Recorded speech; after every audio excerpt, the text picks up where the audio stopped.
Hello बच्चों, चलिए प्रश्न पढ़ते हैं। तो प्रश्न में दिया गया है, स्तनधारी शुक्राणु में अक्ष तंतु के चारों ओर सर्पिल माइटोकॉन्ड्रिया किस क्षेत्र में पाया जाता है? तो हमारे पास विकल्प हैं end piece of tail, principal piece of tail, head या फिर मिडल पीस।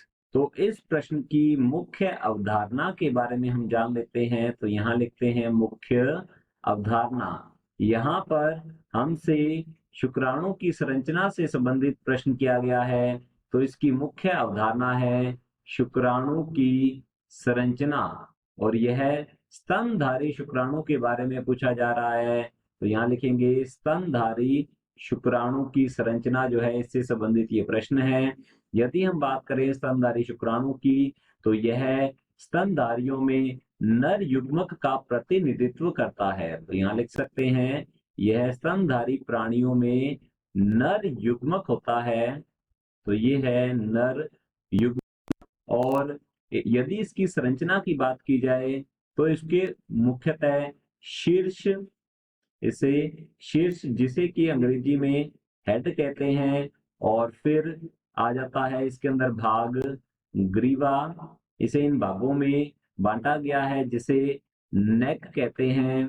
और फिर आगे की ओर आ जाता है मध्य खंड, मध्य खंड, या जिसे मिडल पीस भी कहते हैं।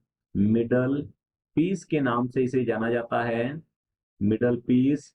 और फिर अंतिम आ जाता है हमारे पास पुच्छ, या फिर जिसे कहते हैं हम तेल। तो इस प्रकार से जो स्तनधारी शुक्राणु है, इसे 4 भागों में बांटा गया है। इसके ये अलग अलग भाग होते हैं। तो शीर्ष भाग जो है, इसके पास होता है एक्रोसोम, इसमें एक्रोसोम पाया जाता है। और इसके अलावा इसमें केंद्रक होता है। तो यहाँ लिखते हैं केंद्रक पाया जाता है। ग्रीवा भाग में पाए जाते हैं तारककाय।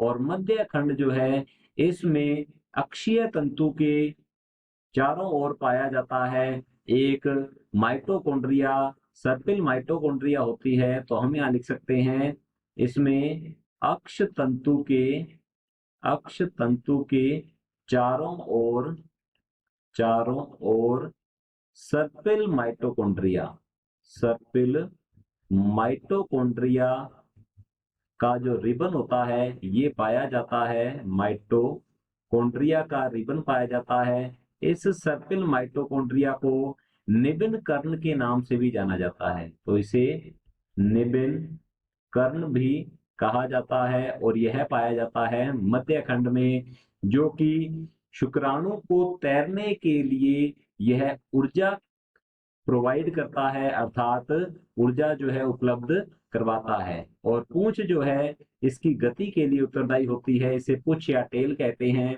तो इस प्रकार से हमारा उत्तर होगा मध्य खंड। हमारा जो प्रश्न है, स्तनधारी शुक्राणु में अक्ष तंतु के चारों ओर सर्पिल माइटोकॉन्ड्रिया किस क्षेत्र में पाया जाता है? तो यह मध्य खंड या मिडल पीस में पाया जाता है। तो चलिए देखते हैं विकल्प को। तो विकल्प में दिया गया है एंड पीस ऑफ टेल। तो हमारा पहला विकल्प गलत होता है, यह टेल में नहीं होता है। बी दिया गया है प्रिंसिपल पीस ऑफ टेल। तो हमारा बी जो विकल्प है ये भी गलत होगा, क्योंकि इस प्रकार का कोई क्षेत्र यहाँ पर नहीं है। और सी दिया गया है हेड। तो हेड में देख सकते हैं एक्रोसोम और केंद्रक होते हैं। तो हमारा सी विकल्प भी गलत होगा।